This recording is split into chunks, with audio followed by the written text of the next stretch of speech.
So hi guys and welcome back to my channel. In case you are new here, this is Om Mishra, currently pursuing my MBBS from GMC Vadodara under the MS University, and I have cleared my NEET 2021 with an overall score of 639 marks. So today this is the video about the strategy and the complete timetable for all the NEET 2025 aspirant, मतलब जो भी बच्चे इस समय 11th standard में उनके लिए best time table और प्लान है। एंड मैं आपको सिर्फ टाइम टेबल और प्लान ही नहीं बताने वाला हूँ, मैं आपको वो सारी चीजें बताने वाला हूँ जो आपको being an 11th standard student 11th में ही कंप्लीट करके रख देनी चाहिए। वो बैकलॉग्स अगर आपके 12th में बन गए तो आप कैसे अपनी नीट की जर्नी में इतने पीछे चले जाओगे कि फिर आगे आना इतने हाई कंपटीशन में लिटरली आपके लिए पॉसिबल नहीं हो पाएगा। सबसे पहले तो मैं कहना चाहता हूं कि जो बच्चों को लग रहा है कि शायद 11th की ये टाइम उनका ऑलरेडी लेट हो चुका है, क्योंकि बहुत बच्चे 8th 9th और 10th से प्रिपरेशन चालू कर देते हैं। आई वुड से कि 11th बेस्ट टाइम है पढ़ाई चालू करने का नीट के लिए, बिकॉज अगर आप 8th 9th से वही सेम चीज पढ़ रहे हो तो कहीं ना कहीं आप 11th 12th तक आके आप लेथार्जिक हो जाओगे, आप सैचुरेट हो जाओगे वही सेम चीजें पढ़ के। That's why I would say कि 10th तक जैसे अपनी लाइफ जीनी है जियो, पढ़ाई के साथ सारी वो चीजें कर लो 10th तक, ताकि 11th से आप एक रिफ्रेशमेंट जोन के साथ अपनी पढ़ाई चालू कर सको। लेकिन फिर भी रीजन क्या होता है, लोग 8th 9th से नीट की पढ़ाई चालू करते हैं, उसका रीजन ये होता है कि अचानक से 11th में इतने ज्यादा पढ़ने की हैबिट हमें नहीं होती। नीट की पढ़ाई ऐसी है कि लिटरली 4 घंटे की हर दिन कोचिंग और उसके अलावा 6 से 7 घंटे की सेल्फ स्टडी रिक्वायर करती है। तो शायद 10th के बाद अचानक बच्चे 11th में अपने अंदर खूबी ला ही नहीं पाएंगे, पूरा 1 साल उनका निकल जाएगा बस हैबिट बनाने में। इसलिए बहुत पेरेंट्स होते हैं जो 8th 9th से नीट की में डाल देते हैं कि शायद 8th 9th से इतना पढ़ना चालू करेगा तो 11th तक मेरा बच्चा दिन का 10 घंटा पढ़ना चालू कर देगा। अब 2 साल मैक्सिमम क्यों जरूरी है? कुछ लोग तो आखिरी के यूट्यूब पे जाओ तो 6 month strategy, 1 year strategy, 3 month strategy भी आपको देखने को मिल जाएगी, लेकिन अब वो कुछ काम में नहीं आती। नीट 720 मार्क्स का होता है, अगर आपको 600 मार्क्स स्कोर करना है तो लिटरली आपकी रैंक बहुत ज्यादा पीछे हो जाएगी। यही अगर आप 2018 में 600 मार्क्स स्कोर करते तो आपकी ऑल इंडिया रैंक 1000 आती। अगर आप यही 2020 में स्कोर करते तो ऑल इंडिया रैंक 14000 आती, और 2023 में 600 मार्क्स पे भी 28000 ऑल इंडिया रैंक आ रही, जो शायद कंफर्मली उनको एमबीबीएस मिलेगा भी कि नहीं मिलेगा। अगर आपको अच्छी कॉलेज से अगर एमबीबीएस करना है तो you need to come under 15000, और फ्रैंकली स्पीकिंग अंडर 10000 आना तो जरूरी, अगर आपको एक अच्छी सिटी वाली कॉलेज से अगर आपको एमबीबीएस करना है। So let's start with the strategy. सबसे पहले तो मैं कहना चाहूंगा फर्स्ट 6 मंथ एक्सट्रीमली क्रूशियल होते हैं किसी भी नीट के जर्नी के लिए, जस्ट बिकॉज सबसे पहला रीजन है कि आपका 10th के बाद जो 11th में ट्रांजिशन आया हुआ है वो बहुत ज्यादा ह्यूज ट्रांजिशन है। आप 10th में सिर्फ एंड टाइम पे पढ़ के अच्छे मार्क्स ला लेते तो उसके साथ अपने सारी कोकरिकुलर एक्टिविटीज, अपने फ्रेंड के साथ घूमना, ट्रिप्स पे जाना, अपने सब मैनेज कर लिया था। 11th में ये जो ट्रांजिशन आता है, जो लिटरली साइंस स्टूडेंट की जो रियलिटी होती है, जो आपको पता चलती है, वो कोप अप आधे बच्चे तो कर ही नहीं पाते, इसलिए तो नीट की प्रिपरेशन से गिव अप कर देते हैं, या तो फेकनेस में पढ़ाई कर रहे होते हैं जस्ट बिकॉज उनके मॉम डैड में एडमिशन करा दिया और उनको प्रेशराइज कर रहे हैं नीट एग्जाम के लिए। सेकंड आई वुड से कि जो बच्चे ये सबसे कोप अप करके थोड़ा बहुत पढ़ने की इच्छा करते भी हैं, 11th के स्टार्टिंग में ही तीनों सब्जेक्ट के जो चैप्टर्स है वो ऐसे चैप्टर है जो one of the toughest chapter है नीट के। फॉर एग्जांपल फिजिक्स में अगर यूनिट डायमेंशन और काइनामेटिक्स तक तो चीजें ठीक भी चल रही होती है, फिर चालू होता है laws of motion, work energy power, और दिवाली आता है जब रोटेशन मोशन और सिस्टम ऑफ पार्टिकल आ जाता है तब तो मैक्सिमम बच्चे गिव अप कर देते हैं। जबकि यही लोगों को मुझे बताने कि बस ये था टफेस्ट पार्ट नीट का, इसके बाद आधा 11th और पूरा 12th आपका बहुत स्मूथली चला जाएगा अगर आपने ये सारे चैप्टर्स पे लिटरली अपने आप पे वर्क कर लिया और आपको पता चल गया फिजिक्स टैकल कैसे करनी है। सेम केमिस्ट्री में भी स्टार्टिंग में structure of atom, mole concept, chemical bonding, periodic table, इतने ज्यादा बड़े बड़े इतने लंबे लंबे चैप्टर हैं कि बच्चों को केमिस्ट्री से नफरत हो जाती है। लेकिन अगेन अगर आपने बस ये 4 चैप्टर कोप अप कर ली तो आगे के चैप्टर में आपका बेस इतना अच्छा स्ट्रॉन्ग रहेगा और इतने स्मूथली चले जाएंगे आपको पता ही नहीं चलेगा आपकी नीट की जर्नी कब खत्म हो गई।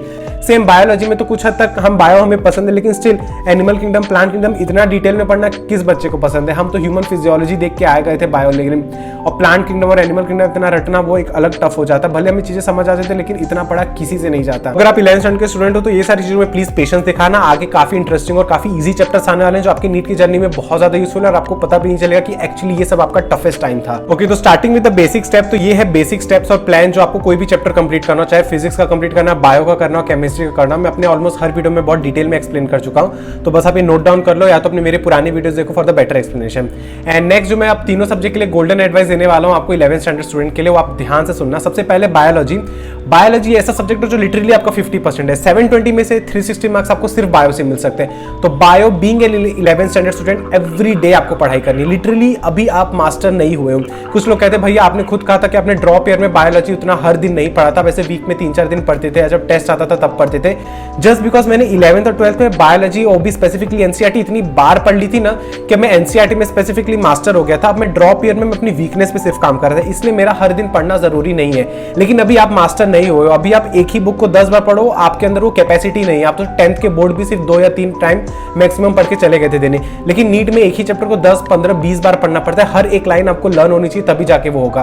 और वो हैबिट आपके अंदर कब आएगी, वो मेमोराइजिंग पावर आपके पास कब आएगी, जब आप एवरी डे बायो में मेहनत करोगे। और बायो में एवरी डे आपको क्या करना है, या तो हर दिन आपका एक लेक्चर देखो, या तो हर दिन आप एमसीक्यू सॉल्व करो, हर दिन आप शॉर्ट नोट अगर या ऐसा कुछ बनाओ। और अगर जिस दिन आप बहुत लो, आप ये सारी चीजें नहीं कर सकते बायोलॉजी में, तो मिनिमम आपको एनसीईआरटी तो पढ़नी है। एनसीईआरटी बायोलॉजी की एवरी डे पढ़ना इज मस्ट। मिनिमम 5 पेज, जितना बिजी शेड्यूल हो, जितनी लो हो, जितनी तबीयत खराब हो, उसके बाद ही मिनिमम 5 पेज पढ़ने ही है।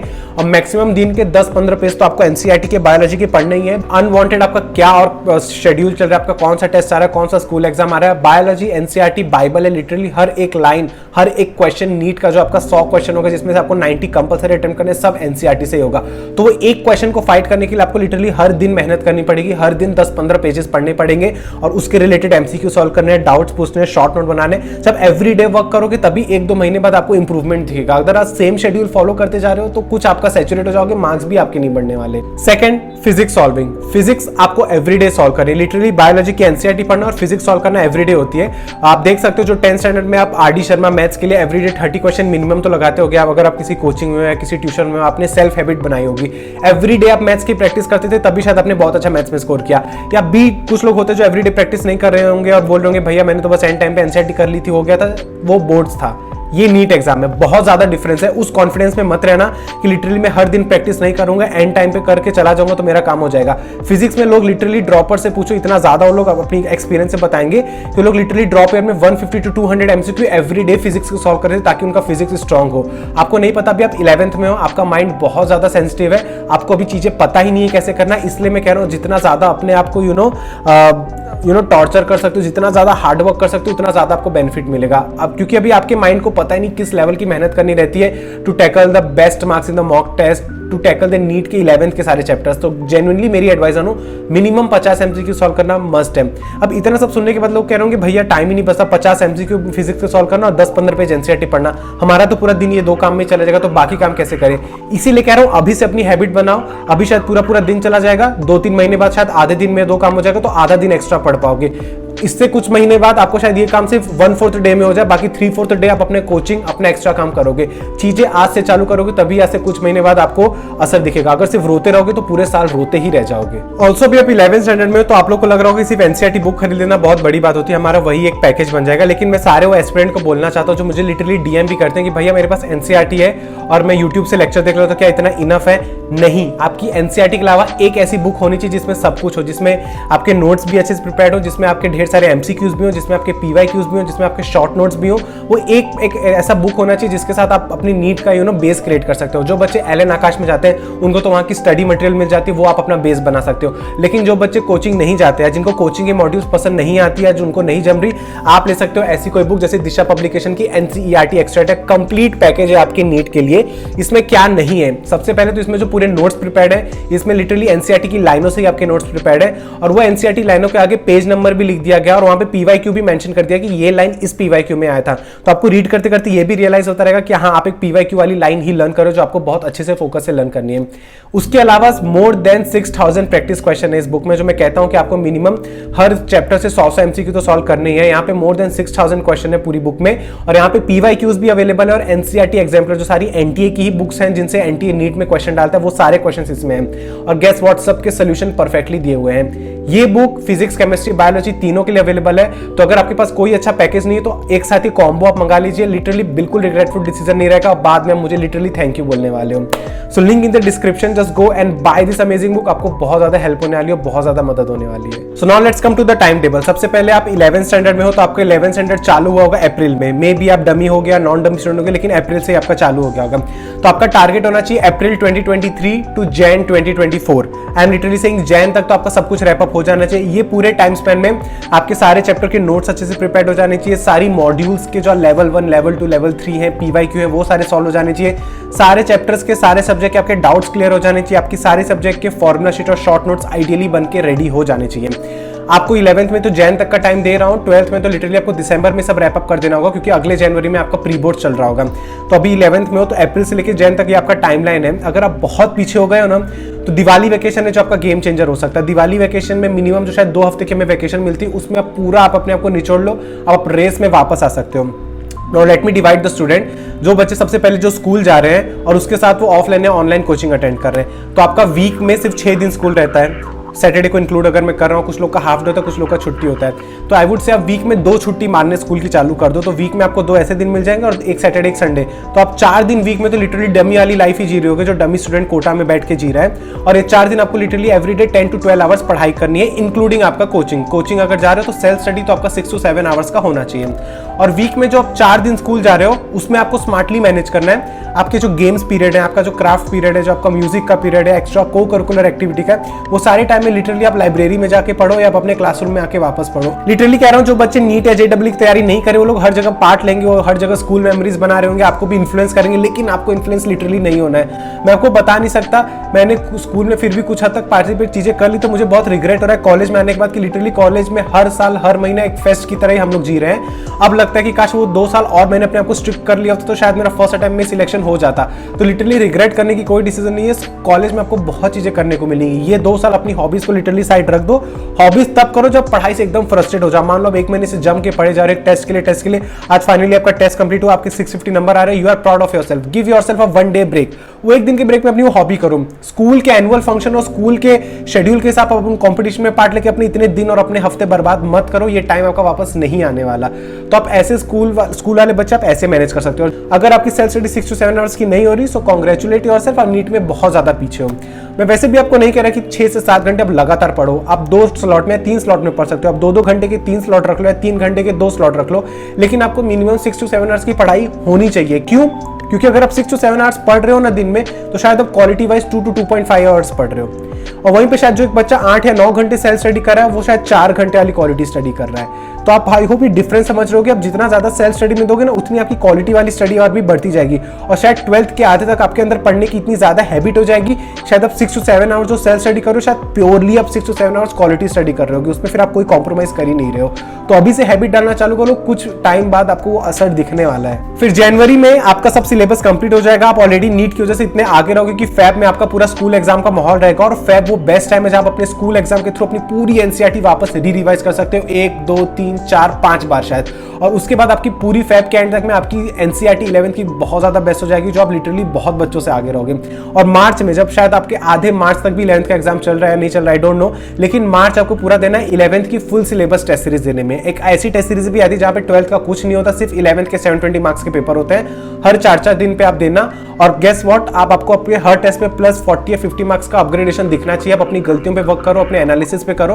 और लिटरली मार्च एंड तक आप मिनिमम अगर एक बार भी 11th के फुल सिलेबस टेस्ट में 600 मार्क्स टच कर लिए ना, आपको पता नहीं आप कितने आगे हो अपने लाइफ में। क्योंकि लिटरली लोगों का 11th इतना बर्बाद हो जाता है, और आप 11th में लिटरली हर चीज इतने टाइमली परफेक्टली, स्कूल के एग्जाम्स को भी इतने अच्छे से यूटिलाइज करके आप 600 तक अगर आपने टच कर लेना, तो आप ऑलरेडी बहुत एज पे हो। 12th स्टैंडर्ड आपका चालू हो जाएगा अप्रैल 2024 से लेकर। आपको 12th चालू तो अप्रैल में करना है, लेकिन 11th की तरह आपको जैन तक टाइम नहीं मिलेगा। आपको दिसंबर में ही अपना 12th पूरा रैप अप कर देना है। क्यों?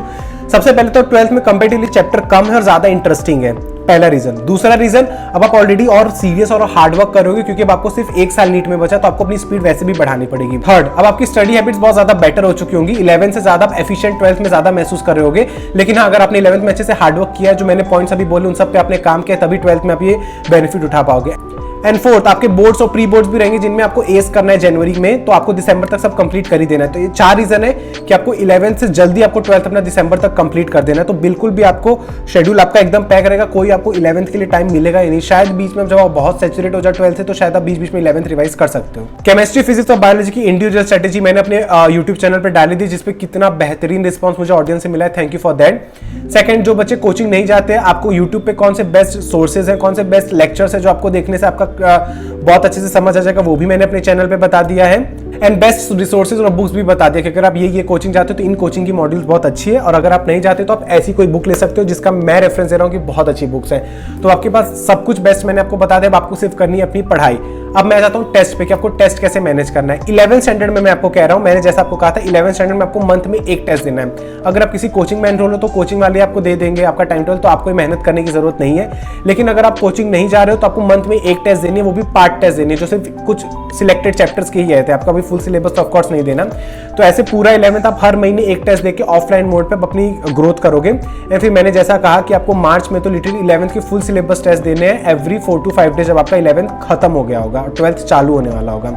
12th में आपको क्या करना है, अगेन 12th में आपको दिसंबर तक एक महीने में एक टेस्ट देना है। लेकिन यहाँ पे डिफरेंस ये रहेगा कि आपको एक ऐसी टेस्ट सीरीज चूज करनी है जिसमें पार्ट टेस्ट हो, मतलब 12th के सिलेक्टेड चैप्टर्स का टेस्ट हो, लेकिन उसमें 11th के भी कुछ सिलेक्टेड चैप्टर का टेस्ट हो। फॉर एग्जाम्पल 12th के स्टार्टिंग के चैप्टर आते हैं केमिस्ट्री में सॉलिड स्टेट और सोल्यूशन, तो वहां पे structure of atom mole concept भी ऐड रहे। तो ऐसे आपका कलेक्टिवली 11th भी रिवाइज होता जाएगा। एंड गेस व्हाट, आपको ऐसे टेस्ट में प्रिपेयर करने के लिए मैक्सिमम टाइम 12th को ही देना है, बस आपको 11th रिवाइज करना है ताकि आपका 11th कंप्लीटली भूल ना जाओ। इसलिए एक मिक्सचर वाला आपको टेस्ट देना है जो आपको हर जगह मिल ही जाएगा। और दिसंबर के बाद आपको जनवरी तो पूरा प्री बोर्ड्स प्रैक्टिकल्स ये सब में आपका चला जाएगा, फेब आपका पूरा चला जाएगा बोर्ड्स में। तो ये जो आपका 2 महीना रहेगा ना 12th स्टैंडर्ड का, जनवरी और फरवरी जहां आपके प्री बोर्ड्स और बोर्ड्स चल रहे होंगे, ये 2 महीने में आपको एनसीईआरटी पढ़नी है, यस। आपको नीट ओरिएंटेड बीच बीच में एमसीक्यू सॉल्व करते रहने हैं, यस। आपको टेस्ट सीरीज देनी है, नो। आपको 11th का कोई भी चैप्टर, कोई भी पार्ट टेस्ट देना है, कुछ भी पढ़ाई करनी है, बिल्कुल नहीं। आपको सिर्फ 12th के ओरिएंटेड ही काम करना है। ऑल्सो कुछ ओमिट हो गए हैं पार्ट की, बोर्ड्स में ये पार्ट नहीं है, तो जो बोर्ड्स में जो सिर्फ पार्ट आ रहा है उस पर ज्यादा फोकस करो, क्योंकि अल्टीमेटली नीट में तो वो आने वाला है, तो उसको अभी एकदम अच्छे से कर लो। मार्च से आप अपना 11th वो नॉन ओमिटेड पार्ट अब ज्यादा अच्छे से पढ़ लेना। नाउ अब आपके पास शायद बच रहा होगा मोस्टली आपका 20 दिन मार्च का और आपका पूरा अप्रैल और फर्स्ट वीक ऑफ में। ये पूरा टाइम है जब आपको लास्टली एकदम जम के हार्डवर्क करना है। और ये आधा मार्च और पूरा अप्रैल आपको लिटरली हर 4 दिन पे फुल सिलेबस टेस्ट देना। और इस टाइम आपका 11th भी इंक्लूड रहेगा, 12th भी इंक्लूड रहेगा। अब आपको कोई पार्ट टेस्ट देने नहीं है। पार्ट टेस्ट आपने पूरा 12th भी दिया, पार्ट टेस्ट आपने पूरा 11th भी दिया, मास्टर हो चुके हो, एनालिसिस नोटबुक रेडी होनी चाहिए, सारी गलतियां रटी होनी चाहिए। अब मार्च टू पूरा अप्रैल आपको देना है फुल सिलेबस टेस्ट हर 4 से 5 दिन में। इन शॉर्ट में कहना चाहूंगा कि नीट के आपके 1.5 महीने पहले आप मिनिमम 50-60 टेस्ट तो दे चुके होंगे, क्योंकि टेस्ट से ही आपको पता चला कि मुझे ये टॉपिक पे काम करना है। लिटरली ये 2 साल में 100 चैप्टर्स की हर लाइन आपको याद करके नीट के लिए नहीं जानी। वो टेस्ट सीरीज और पीवाईक्यू है जो रिफ्लेक्ट करके आपको बताएंगे कि आपको इस पे हार्डवर्क करना है, यही चीज आपको बार बार लर्न करनी है। सो जहां तक मुझे पता चल रहा है कि 5 मई को आपका नीट 2025 होने वाला है, तो 25 अप्रैल से लेकर 3 मई तक आपको लिटरली हर दिन टेस्ट देना है। एनालिसिस अपनी पुरानी भी रिवाइज करती रहनी है और नई एनालिसिस भी आपको रिवाइज करती रहनी है टेस्ट की। और उसके साथ 4 मई को आपको रिलैक्स करना है, वो करना। 5 मई को आप जाओगे अपना नीट देने। एंड गेस व्हाट, अपनी जर्नी आप पीछे देखोगे इतनी ब्यूटीफुली। अगर आपने इस प्लान को फॉलो किया तो कोई नहीं रोक सकता आपको 650 अपनाने से। शायद आप अपना भी कुछ पर्सनल पोटेंशियल डाल दो तो आप 700 मार्क्स भी क्रॉस कर सकते हो undoubtedly, because this is the best time table I can claim on the whole YouTube. So I hope you got some benefit after watching this video and you got some clearance that कि हाँ हमें ये part ऐसे करना चाहिए, ये चीज़ हमें ऐसे करनी चाहिए। So do like and subscribe to my channel. We'll meet in the next video. Till then, take care and bye bye.